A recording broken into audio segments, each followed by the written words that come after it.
श्री गुरु चरण सरोज रज निज मन मुकर सुधार बंदौ रघुवर विमल जस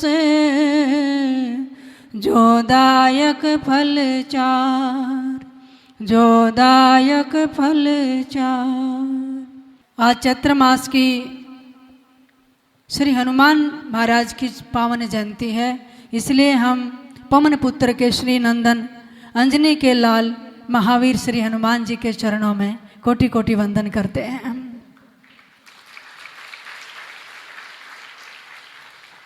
और हनुमान जी में वो सब चीज हैं, सब गुण हैं जो जिस पर हम गर्व कर सकते हैं। अतुलित बल धाम गुण निधान ज्ञानी नाम अगर गन्नम वानरा नाम धीश वानरों के युद्ध के अधिपति हैं, रघुनाथ प्रिय हैं,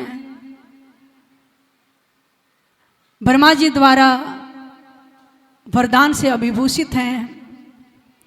इंद्र ने वरदान दिया कि आपको जल डुबा नहीं सकता, अग्निदेव ने आशीर्वाद दिया आपको अग्नि जला नहीं सकती। पंच तत्वों में से वे पवन के पुत्र भी हैं, पंच कन्याओं में पूजित मां अंजनी के लाल हैं।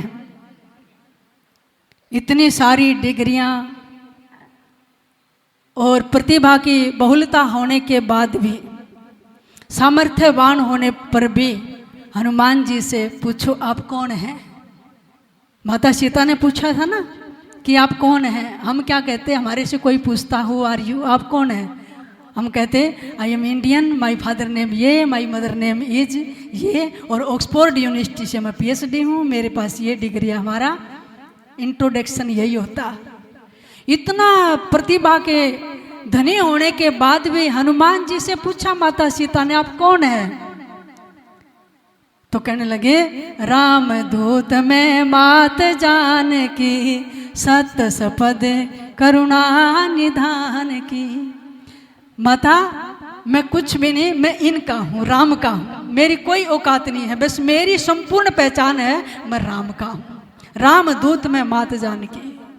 कुछ नहीं कहा कि मैं उड़ारी मार सकता हूँ, मैंने बचपन में सूर्य निगल लिया था, मैंने ये कर दिया था, मैंने बड़े बड़े काम कर दिए थे।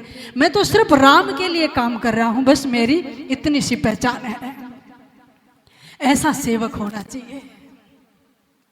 संसार में अनेक तरह की प्रीति है, प्रेम है, अलग अलग तरह की है, तरीके भी अलग हैं, लेकिन प्यारी आत्माओं जब आप सत्संग में आते हैं उसका एक ही मकसद है, किसी तरह से ये सदगुरु हमारी परमात्मा से प्रीति कराते हैं। मेन लक्ष्य यही होता है।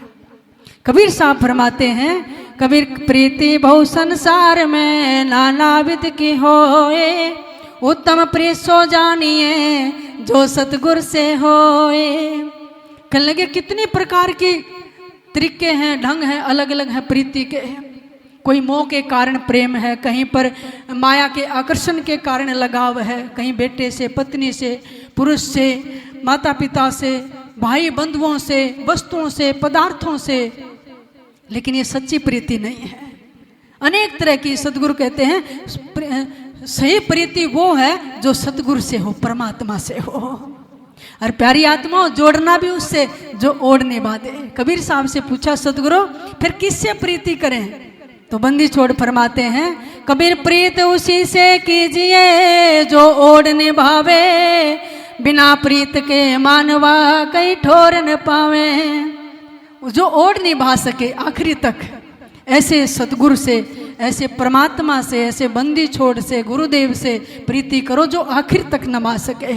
और उस प्रीति में मिलावट ना हो, सजावट ना हो, उसमें दिखावट ना हो, उसमें छल कपट ना हो, उसमें विश्वासघात ना हो, जो आखिर तक निभा सकते हैं। और मुझे लगता है ऐसा निस्वार्थ प्रेम तो कोई सतगुरु निभा सकता है जो ओढ़ निभावे।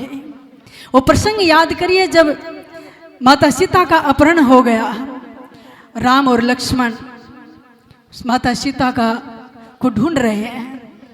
हनुमान जी रूप बदलकर ब्रह्मचारी का भगवान के पास आते हैं, पूछते हैं ये श्याम और गौर वर्ण के जंगल में कौन है, आप किस लिए घूम रहे हैं।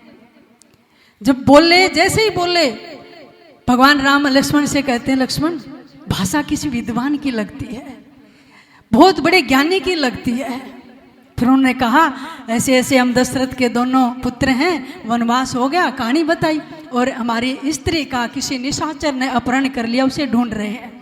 तुरंत हनुमान जी अपने वास्तविक स्वरूप में आ गए और भगवान के चरणों में लेट गए। प्रभु मैं मंदबुद्धि हूँ, वानर हूँ, अभागा हूँ, आपको पहचान नहीं पाया। वो दृश्य खींचिए जब खड़े हैं सामने प्रभु, और चरणों में पादुका थी, जब जंगल में आई वो पादुका भी कौन ले गए? भरत ले गए। अब भगवान नंगे पैर हों, गुलाबी गुलाबी सुंदर चरण है, हनुमान जी डंडे की तरह लंबे लेट गए, और वहाँ पर लक्ष्मण खड़े हैं। अस कहीं परे चरण अकुलाई, निज तनु प्रगट प्रीत उरलाई, तब रघुपति उठाए उरलावा, निज लोचन जल शीच जड़ावा। राम सिया राम जय जय राम, राम सिया राम जय जय राम। अगर आपने भी प्रीत करनी है, सीखिए हनुमान जी से, राम जी से। ऐसा कहकर हनुमान जी अकुलाकर यानी व्याकुल होकर, दीन होकर प्रभु के चरणों में गिर पड़े, और उन्हें अपनी असली रूप प्रकट कर लिया। उनके हृदय में प्रेम यानी प्रीत छा गई, सच्ची प्रीत। तब रघुनाथ जी ने उठाकर हृदय से लगा लिया और अपने नेत्रों के जल से सींचकर उसको शीतल किया। किसने? रघुनाथ जी ने। राम के नेत्रों में जल आया है और हनुमान के ऊपर गिर रहे हैं। वो दृश्य खींचो, अपने भीतर चित्रण करो। फिर उठाया, फिर छाती से लगा लिया। तो फिर कहने लगे प्रभु मैं आपकी मित्रता करवा देता हूँ सुग्रीव जी से। किष्किंधा पर्वत पर, मुझसे ऋषमुख पर्वत पर किष्किंधा नगरी के राजा हैं सुग्रीव। उनके भाई ने उनका राज्य भी और स्त्री भी सब छीन लिया है। मैं आपकी मित्रता करवाऊंगा, आपकी सहायता करेंगे। प्रभु कहने लगे चलो हनुमान जी। जैसे ही चलने लगे बैठ गए हनुमान जी, भगवान के चरणों को देखने लगे। अरे हनुमान अब क्या देख रहे हो प्रभु? आपके चरण बहुत कोमल हैं। और ये जंगल का रास्ता ऊबड़ खाबड़ है, यह कंटीला मार्ग है। अब सब कहते हैं दुनिया में भगवान के चरण कोमल हैं, गुरु के चरण कोमल हैं, लेकिन व्यवस्था कोई नहीं करता। फिर क्या करें? कहने लगे प्रभु पीठ पर बैठ जाओ। जब से हनुमान जी मिले प्रभु को पैदल नहीं चलने दिया। कभी समय देखना, कहीं कहीं फोटो मिलेंगे, इधर लक्ष्मण को बिठा लिया, इधर प्रभु राम को, और कहने लगे गिर ना जाओ, मेरा सिर पकड़ लो। अब यहाँ से सिर पकड़ लिया। देखो उनकी ज्ञान की सीमा तो देखो। कंधे पर बिठा लिया, फिर कहने लगे सिर, दोनों मेरा सिर पकड़ लो। जैसे एक पिता अपने बच्चे को कंधे पर बिठा लेता, गिरे ना, और फिर क्या कहेगा बच्चे को? मेरा सिर पकड़ लो। इसका मतलब है आशीर्वाद ले रहे हनुमान जी। ये जो कोमल कर कमल है ना आपके, ये मेरे सिर पर रहे। अब जब कोई कंधे पर बैठता उसके चरण नीचे को लिटकते हैं ना, एक चरण पीछे को एक आगे को। हनुमान जी ने सुंदर सुंदर चरण अपने हाथों में पकड़ लिए, छाती से लगा लिए, सजल नेत्रों से जय श्री राम का नारा लगाया, आसमान में उड़कर जाकर ऋषमुख पर्वत पर ले गए। वो क्या सुंदर नजारा था। नहीं, पैदल नहीं चढ़ने दिया भगवान को। आप वो दृश्य याद करिए, जब अही रावण पाताल में ले गया, राम और लक्ष्मण को कहाँ से बैठा कर लाए? कंधे पर बैठा कर लाए, उड़ारी मारी और वहां पर ले गए।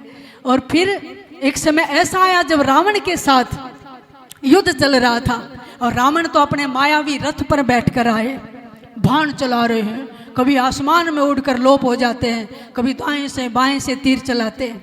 भगवान राम नीचे खड़े थे। अब हनुमान जी आए, विभीषण को अच्छा नहीं लगा कि मेरे ठाकुर जो हैं वो नीचे खड़े हैं। हनुमान को भी अच्छा नहीं लगा। जाकर जब परमात्मा अपने अमोघ बाण को तरकस से खींचे हुए थे, हनुमान जी जाके आगे बैठ गए। प्रभु आपका रथ तैयार है। अरे हनुमान मेरा रथ कहाँ है? कहेंगे प्रभु कंधों पर बैठो। रावण तो खुद लड़ेगा, उसका रथ नहीं लड़ेगा, खुद लड़ेगा। और प्रभु इधर से मेरे ठाकुर भी लड़ेंगे और आपका रथ भी लड़ेगा। जब आपको थकावट महसूस हो जाए तो अपने रथ को आज्ञा देना। रथ कौन? हनुमान जी के कंधे। और जैसे ही हनुमान जी भगवान को कंधे पर बिठा के आसमान में फिर उड़ते हैं, और रावण के साथ धराशायी युद्ध होता है और रावण की मृत्यु हो जाती है। तो आप देखिए ये चित्रण कि ऐसा सेवक, ऐसी प्रीति कि अपने ठाकुर पर कोई भी आँच ना आ जाए। मुझे लगता है एक शिष्य भी, ये भक्त भी ऐसे कुर्बान हो जाए, ऐसा स्वभाव आ जाए, परमात्मा तो स्वयं उस पर कृपा करते हैं। तो इसलिए चारों युग पर ताप तुम्हारा, आप कहेंगे चारों युग में आए, हनुमान जी तो त्रेता में आए हैं भगवान राम की सेवा की, सतयुग में भी आए हैं। शास्त्रों में प्रमाण मिलता है जब पृथ्वी पर जल तत्व नहीं रहा तो सब देवता भगवान शिव जी के पास गए और शिव जी भगवान ने 11 रुद्रों का आह्वान किया।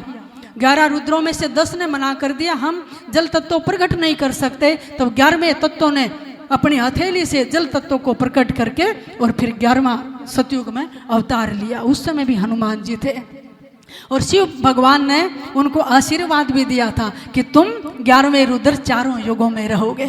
फिर त्रेता में हनुमान बन के आए और द्वापर में भी जिक्र आता है जब भीम जी गंधमादन पर्वत पर पुष्प लेने गए, हनुमान जी बुजुर्ग शरीर में लंबी पूंछ, और जब जाने लगे तो पूंछ ने रास्ता रोक लिया। भीम से पूंछ नहीं हटी थी। अब भीम भी पवन पुत्र हैं, हनुमान जी पवन पुत्र हैं। वहाँ पर आशीर्वाद दिया और फिर अर्जुन को आशीर्वाद दिया। पूरे महाभारत के युद्ध में अर्जुन की पताका पर हनुमान जी विराजमान रहे, पांडवों की विजय हुई। अब कलयुग का समय है, हम बहुत सौभाग्यशाली हैं। जितने अवतार आए, देवता आए, ऋषि मुनि आए, सबके सब यहाँ से प्रयाण कर गए। कोई सतलोक में है, कोई ब्रह्मलोक में है, कोई शिवलोक में है ना, और कोई विष्णु लोक में, कोई साकेत में है, कोई गोलोक में है, कोई गंधर्व लोक में है। हनुमान जी आज भी कलयुग में इसी धरती पर हैं। भगवान साकेत जाने लगे, सबको ले गए, तर गए तितर मोर। लेकिन हनुमान जी कहने लगे, प्रभु यहाँ आपकी कथा होगी। साकेत में कथा तो नहीं ना, कि नहीं, कहने लगे मैं तो यहीं रहूँगा, जहाँ जहाँ आपकी कथा होगी वहाँ पर मैं कथा सुनूंगा। आप कहेंगे कथा एक जगह राम की नहीं होती, सैकड़ों जगह एक साथ राम की कथा चलती है। हनुमान जी उतने ही रूप धारण करके वहाँ कथा में विराजमान होते हैं। ये खासियत है, हनुमान जी आज भी हैं। जहाँ प्रभु की कथा होती है वहाँ प्रकट हो जाते हैं। तुलसी बाबा को उस प्रेत ने क्या कहा, जो कोटी का रूप लेकर चित्रकूट में सबसे पीछे कथा में बैठते, वो हनुमान जी हैं। और हनुमान जी से मिले, हनुमान जी ने राम से मिलाया। महाराष्ट्र के बहुत उच्च कोटि के संत छत्रपति शिवाजी के गुरु समर्थ गुरु रामदास जी कथा करते थे, हनुमान जी वहाँ बैठ के कथा सुनने आते थे।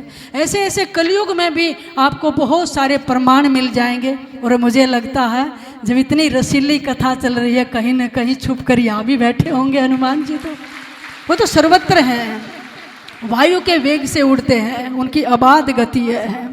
तो इसलिए ऐसे पवन पुत्र हनुमान जी, जिनके चरित्र से जिनके हमें आदर्श मिलते हैं। और फिर वो समय देखिए जब बाली को मारने लगे भगवान, हनुमान जी ने कहा इनमें ऐसी शक्ति है क्योंकि आपका अवतार धर्म के लिए हुआ है और इसने अपने भाई का राज्य और स्त्री को छीना है। इसको मारना बड़ा कठिन है क्योंकि जो सामने जाएगा उसकी शक्ति को खींच लेते हैं। भगवान ने कहा कोई बात नहीं, उसको छिपके मारा। किसको? बाली को। जब छिपके मारा, बाण लगा और बाली करहा रहे हैं, लेकिन उन नेत्रों से भगवान के सुंदर स्वरूप को निहार रहे हैं। पर एक थोड़ी सी कसक थी आंखों में और भगवान से शिकायत की आखिरी समय, धर्म हेत अवतारो गोसाई, मारे मोही व्याध की नाई, मैं बहरी सुग्रीव प्यारा, अवगुण कमन नाथ मोई मारा। प्रभु आपका अवतार धर्म के लिए हुआ है, लेकिन मैं बहरी मान लिया आपने, मैंने आपका क्या बिगाड़ा है? सुग्रीव मित्र बना लिया, मेरा कौन सा अपराध था? मरते वक्त ये थोड़ी कसक थी आंखों में, टेढ़ा देख रहे थे और भगवान से पूछा। भगवान कहने लगे अनुज वधु भगनी सुत नारी, सुन सठ कन्या समये चारी, इन्हीं को दृष्टि विलोकी जोई, ताही बंदे कुछ पाप न होई। भगवान कहने लगे अगर धर्म के लिए मेरा अवतार हुआ है तो तूने एक ऐसा अपराध किया जो क्षमा के योग्य नहीं है। कौन सा प्रभु? अनुज वधु, छोटे भाई की पत्नी, छोटे भाई की पत्नी, भगिनी बहन, सुत नारी बेटे की स्त्री, पुत्र वधु, और सुन सट ए मूर्ख सुन कन्या, अपनी बेटी, इन चार पर अगर कोई कुदृष्टि डालता है, व्याभिचारी दृष्टि से उसके साथ व्यवहार करता है, वो क्षमा के योग्य नहीं है। प्यारी आत्माओं, आज ऐसा समय आ गया है जहाँ हमारा रक्षण करने वाले थे वही भक्षक बन गए हैं। एक विश्वास था पिता रक्षा करेगा बेटी की, पत्नी की पति रक्षा करेगा, बाप करेगा, दादा करेगा, चाचा ताऊ होंगे। लेकिन आप देखो मीडिया में कैसी कैसी खबरें आ रही हैं और बड़ा हैरानी भी होती है, दुख भी होता है। और ये समझ नहीं आती कितने सत्संग चल रहे हैं, कितनी अच्छी बातें प्रसारित की जा रही हैं, लेकिन ये लोग, ये बच्चे किस खानदान से हैं, किस गंदे वातावरण में इनकी परवरिश हुई है कि ना बेटी को समझते हैं, ना पत्नी को समझते हैं, ना अपनी पुत्री को, ना बहन को। एक भाई बहन को भगा के ले जा रहा है, शादी कर रहा है। ये मर्यादित काम है क्या? अब माँ जो है अपने दामाद के साथ भाग रही है। पढ़ते हो ना, सारी दुनिया में खबर पहुंच जाती है। अपनी छोटी बच्ची 3-4 साल की बच्चे की और गलत वीडियो बना के उस पर डाल देते हैं। ये पैसे का लालच ना, ये घिनौनी हरकतें ना, शर्म आती है। थोड़ी सी अपने बच्चों को बिठा के टैकल किया करो समय के अनुसार, जैसे उनकी एज बढ़ती है कि गलत संगत में नहीं बैठना है, पैसे के पीछे नहीं भागना है। आचरण सबसे सर्वश्रेष्ठ चीज होती है। और मर्यादित जो काम है ना, भगवान कह रहे हैं वो बख्शा नहीं जाता है। अपनी विवाह है तो पतिव्रता रहो, चाहे स्त्री है चाहे पुरुष है, दोनों के लिए मर्यादा जरूरी है। अगर अनमैरिड है तो ब्रह्मचर्य में रहो, सन्यासी तो सन्यासी में रहो, वानप्रस्थी है तो वानप्रस्थी में रहो। ये आप समाज में आप अच्छा नहीं फैलाओगे तो फिर बुराई फैलेगी, पूरा समाज हमारे से है। तो कोई भी युग उठाकर देख लो, अगर अमर्यादित और अधर्म की चीज होगी तो उसकी सजा मिलती है। फिर कौन किस पर विश्वास करे? आज एक माँ छोटी सी बच्ची को परिवार में पुरुषों के साथ नहीं छोड़ सकती है, इसलिए क्लासें चल पड़ी हैं। छोटे बच्चों को टैकल करो, किसी की गोद में नहीं बैठना। छोटी सी बच्ची ने उसको गुड टच बैड टच बताओ। तो माताएं आपकी और पुरुषों की बहुत बड़ी जिम्मेदारी बढ़ती है, और वही बच्चे पढ़ लिख कर एक अच्छे अनुशासित बच्चे बनेंगे। संयम और नियम जीवन में बहुत जरूरी है। आपके घर का वातावरण अच्छा बनेगा तभी तो भक्ति कर पाएंगे, वरना भक्ति नहीं कर पाएंगे। वो संस्कार देखिए नचिकेता जैसे कि जब गुरुदेव जी फरमाते हैं, कैसी विद्या पाई होगी, उदालक जी से उड़ारी मारकर यमलोक में पहुंच गए। मृत्यु के देवता जहाँ सब डरते हैं, और उनसे ही आत्मज्ञान प्राप्त करके आ गई नचिकेता जी। उस मीरा की माँ को देखो, भगवान को प्रकट कर लिया। ध्रुव और प्रहलाद की माँ थी जिन्होंने अपने बच्चों में भक्ति के संस्कार डाले। अच्छी बात है कि समृद्धि हो जीवन में और पैसा कमाने की विद्या भी हो, लेकिन जीवन चलाने की जो आर्ट ऑफ लाइफ है, जीवन की कला, वो घर से मिल सकती है, बाहर नहीं मिलेगी। तो इसलिए थोड़ा सा कंट्रोल हो। तो भगवान कहने लगे, इसलिए बाली मैंने तेरे को मारा है, क्योंकि तूने ये अपराध किया है। इसलिए चरित्र को अपने जीवन में सबसे आगे लेकर चलो भाई। दुनिया में आपको कुछ भी मिल जाए, सबसे ऊपर रखो। फिर आप देखिए वो समय जब युद्ध चल रहा था, रावण ने पाताल से उसके भाई खप गए, बेटे मर गए, सेना मर गई। अभी रावण को पाताल से बुलाया, और अहि रावण को मारना बहुत मुश्किल था, क्योंकि उसने देवी को सिद्ध किया हुआ था, चंडी को। और पाताल से ऊपर आके राम लक्ष्मण को फिर उठा ले गया। जब हनुमान जी को पता चला तो विभीषण ने बताया कि पाताल में हमारा एक भाई है। हनुमान जी धरती माँ का सीना चीर कर पाताल में चले गए। छुबकी लावे तिहिर गति, उल्टे चरणों सूद, और महाबली हनुमान ने पिया अंजनी दूध। माँ का, ऐसी तपस्वी माँ का दूध पिया था। चाहे आकाश में उड़ारी मार जाए, सागर पार कर जाए, धरती का सीना चीर के पाताल में पहुंच गए। ये तिहर कला हर किसी में नहीं, ये हनुमान जी में है। फिर गरीबदास जी महाराज वाणी में फरमाते हैं, गरीब हनु जमी को पाड़ कर जा बैठे पाताल, अहि रावण बुझबीन कर फिर आए तत्काल। कैसे मारा? अहि रावण को गेट पर मकरध्वज को खड़ा किया हुआ था। हनुमान जी अंदर जाने लगे, मकरध्वज ने रोक दिया। कहने लगे, भाई आप अंदर नहीं जा सकते, आप कौन है? कहने लगे, मैं हनुमान जी का बेटा। हनुमान जी ने कहा, यहाँ तो कोई है नहीं जीवन में, बेटा कहाँ से आ गया, मैं तो ब्रह्मचारी हूँ।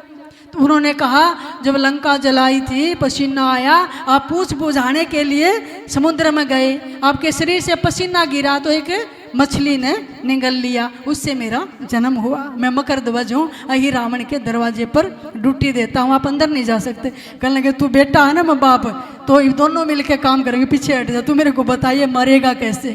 कहने लगे देवी सिद्ध के भी है, 5 दीपक जले हुए हैं, अगर कोई एक ही साथ एक ही फूंक से 5 को बुझा देगा तो समझ लेना उस दिन अहि रावण का वध हो जाएगा। वहां पर हनुमान जी 5 मुख कर लिए, अरे 5 मुख से एक ही साथ मारी फूंक, पवन पुत्र थे ही, एक साथ 5 दीपक बुझ गए और अहि रावण के साथ युद्ध करके फिर अपने कंधों पर बिठाकर राम और लक्ष्मण को ऊपर लेकर आ गए। गरीबदास जी महाराज कहते उस हनुमान की शक्ति को देखो। गरीब हरि रावण पाताल में ले गया लक्ष्मण बांधे, राम अकेले रह गए धनुष बाण सरसांदे। प्रभु की आंखों में आंसू थे, कहने लगे अकेले नहीं हो, और फिर उनको मार के वापिस लाए। मेरा कहने का मतलब है ऐसे हनुमान जी, और भगवान स्वयं कहते हैं हनुमान मैं तेरा ऋणी हूँ, ऋण नहीं उतार सकता हूँ। वैसे सेवक पर स्वामी का ऋण होता है, लेकिन वो दृश्य याद करिए। और शायद पूज्य गुरुदेव जी ने सामने बड़ा सुंदर स्वरूप लगाया है। एक वही स्वरूप था जब अयोध्या में जाकर भगवान राम राजा बन गए, राज्य अभिषेक हो दिया, सोने के सिंहासन पर माँ सीता बैठी है और भगवान राम बैठे हैं, लक्ष्मण खड़े हैं, शत्रुघ्न खड़े हैं, कोई हवा कर रहा है, और हनुमान जी घुटना टेक कर भगवान के चरणों में बैठ गए। जब बैठ गए तो राम जी एक साथ सजल नेत्रों से हनुमान को देख रहे हैं। अब हनुमान ने सोचा जब प्रभु मुझे देख रहे हैं तो मैं भी प्रभु को देखूं। जब हनुमान जी प्रभु की तरफ देखने लगे, भगवान राम सीता की तरफ देखने लगे, तुरंत दृष्टि फेर ली।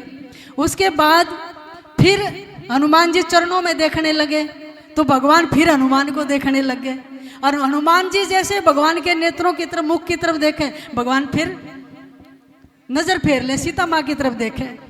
एकांत में कक्ष में जाकर माँ सीता ने पूछा प्रभु एक बात पूछूं, आज सभा में सिंहासन पर जब हनुमान जी नहीं देखते थे तब तो आप उनकी तरफ देखो, और जब हनुमान जी आपकी तरफ देखें तो आप मेरी तरफ देखने लग जाएं। सभा की तरफ दृष्टि क्यों फेरे थे, उनकी तरफ देखते वो कितने खुश हो जाते हैं।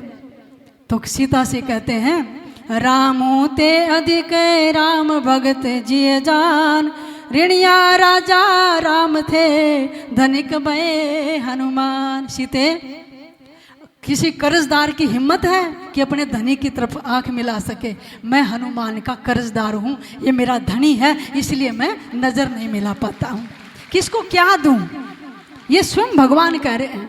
और हनुमान क्या कह रहे हैं? प्रभु मैं कुछ नहीं कर सकता, मैं तो आपकी सामर्थ्य से हूँ, मेरा पहचान ही टोटली ये है राम दूत में मात जानकी, मैं तो भगवान के चरणों का दास हूँ। रामायण तो बड़े सुंदर सुंदर प्रसंग हैं जो हृदय को टच करते हैं, सजल नेत्र करते हैं, रोम रोम रोमांचित हो जाता है। एक उमंग आती है कि पूरी रामायण हमें ये पाठ पढ़ाती है कि स्वामी और सेवक का, गुरु और शिष्य का, पति और पत्नी का, और भाई भाई का, माँ बेटे का, पुत्र का कैसा रिश्ता होना चाहिए, भक्त और भगवान का। ये हर घर में अगर रामायण पढ़ी जाए तो मुझे लगता बहुत सुधार हो सकता है। इसलिए तो कहा राम राज्य प्रसिद्ध है। अगर पूरी दुनिया को नहीं बदल सकते, अपने को बदल सकते हैं, अपने घर को बदल सकते हैं, अपने आसपास का दायरा हम ऐसा बना सकते हैं, और धीरे धीरे तभी तो राम राज्य की कल्पना की जा सकती है। तो प्यारी आत्माओं, घोर ऐसा कलयुग आ गया है, कैसे कैसे अपराध हो रहे हैं, कोई हिंसा कर रहा है, कोई अपहरण कर रहा है, कोई बलात्कार की घटनाएं हो रही हैं, कहीं लूट खसोट हो रही है। हमने नहीं करना है, हमने यही सीखना है। भी सूखी रोटी खा लेंगे, कम वस्त्र पहन लेंगे, है ना, छोटे एक मकान में रह लेंगे, लेकिन अपराध नहीं करेंगे, क्योंकि ये हमने भोगने पड़ेंगे। कर्म कभी चूकता नहीं है, कर्म रिटर्न होके आता है। तो इसलिए हम हनुमान जी महाराज ऐसे चरित्र हैं, ऐसे आदर्श हैं, सब कुछ सामर्थ्यवान होते हुए भी कहते भगवान मैं आपका हूँ। एक शिष्य का भी, एक भक्त का यही करते हो, मैं कुछ नहीं करने वाला नहीं, मैं तो आपका हूँ। तब वो ज्ञान, योग और भक्ति की कला उसके अंदर अपने आप आ जाती है, और सद्गुरों की कृपा हो जाती है तो भक्ति भी, नाम भी अपने आप चलने लग जाता है। तो फर्स्ट पॉइंट पर आइए, प्रीत उसी से कीजिए जो ओर निभावे, जो निभा सके आखिर तक। निष्कपट प्रीत निभा सके, उस प्रीति में कोई ना आए। प्रेसी और प्रीति के बीच में तीसरा नहीं आना चाहिए। फिर देखो कैसा आनंद आएगा, उन दोनों के बीच में प्रभु प्रकट हो जाएंगे। ये सच्ची वाणी है, हमारे महापुरुषों की वाणी है। इसलिए संसार में रहिए, व्यवहार करिए, लेकिन अंदर से तार और प्रीति सद्गुरुओं से, परमात्मा से जोड़े रखिए। जिसके जीवन में ये संबंध है, पवित्र है, उसको आनंद ही आनंद है। आइए मैं एक भजन बोलूँगी, साथ साथ बोलिए। प्रभु प्यारे से जिसका संबंध है, उसको हरदम आनंद ही आनंद है। सतगुरु प्यारे से जिसका संबंध है, उसको हरदम आनंद ही आनंद है। प्रभु प्यारे से जिसका संबंध है, उसको हरदम आनंद ही आनंद है। साहिब प्यारे से जिसका संबंध है, उसको हरदम आनंद ही आनंद है। सतगुरु प्यारे से जिसका संबंध है, उसको हरदम आनंद ही आनंद है। झूठी दुनिया से करके किनारा, लेके सच्चे प्रभु का सहारा। झूठी दुनिया से करके किनारा, लेके सच्चे प्रभु का सहारा। उसकी रजा में जो रजामंद है, उसको हरदम आनंद ही आनंद है। उसकी रजा में जो रजामंद है, उसको हरदम आनंद ही आनंद है। प्रभु प्यारे से जिसका संबंध है, उसको हरदम आनंद ही आनंद है। सतगुरु प्यारे से जिसका संबंध है, उसको हरदम आनंद ही आनंद है। जिसकी कथनी में अमृत की धार है, जिसकी करनी में फूलों की महक है। जिसकी कथनी में अमृत की धार है, जिसकी करनी में फूलों की महक है। प्रेम नरमी ही जिसकी सुगंध है, उसको हरदम आनंद ही आनंद है। प्रेम नरमी ही जिसकी सुगंध है, उसको हरदम आनंद ही आनंद है। प्रभु प्यारे से जिसका संबंध है, उसको हरदम आनंद ही आनंद है। साहिब प्यारे से जिसका संबंध है, उसको हरदम आनंद ही आनंद है। बिन दुखियों के जो दुख निधारे, बन के सेवक भला सबका चाहे।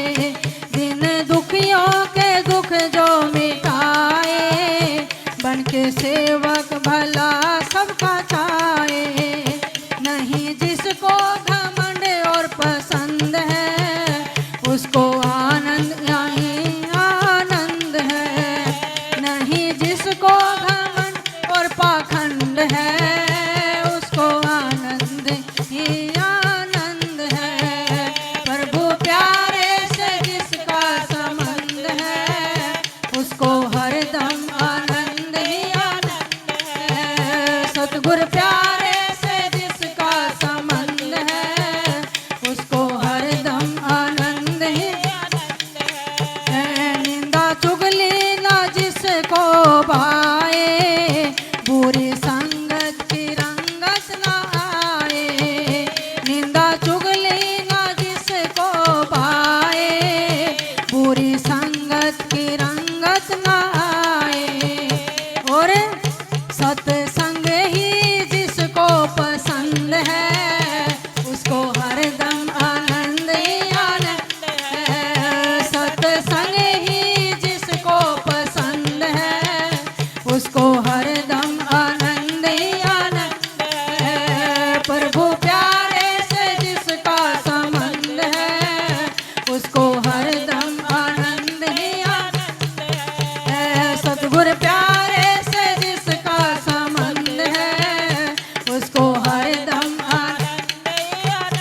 हरदम आनंद ही आनंद है। सतगुर प्यारे से जिसका संबंध है उसको हरदम आनंद ही आनंद है। साहिब प्यारे से जिसका संबंध है उसको हरदम आनंद ही आनंद है। गुरुवर प्यारे से जिसका संबंध है उसको हरदम आनंद ही आनंद है। गुरुवर प्यारे से जिसका संबंध है उसको हरदम आनंद ही आनंद है। बोलिए आनंद कंद भगवान की जय।